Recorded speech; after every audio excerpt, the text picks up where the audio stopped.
पुढची एक वनस्पती ती म्हणजे की एरंड मूळ. आता एरंड मूळ बऱ्याच जणांना माहिती नसेल. एरंडाचं तेल आपल्याला माहिती असतं. पण या एरंडाच्या झाडाची जी मुळं असतात ना, ती वातविकारांचं एकदम उत्तम औषध आहे.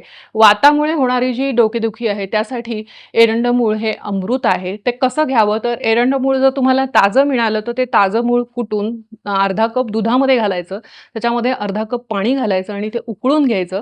त्याला दुधामध्ये औषध शिजवणं, ह्याला क्षीरपाक असं आयुर्वेदामध्ये म्हटलेलं आहे.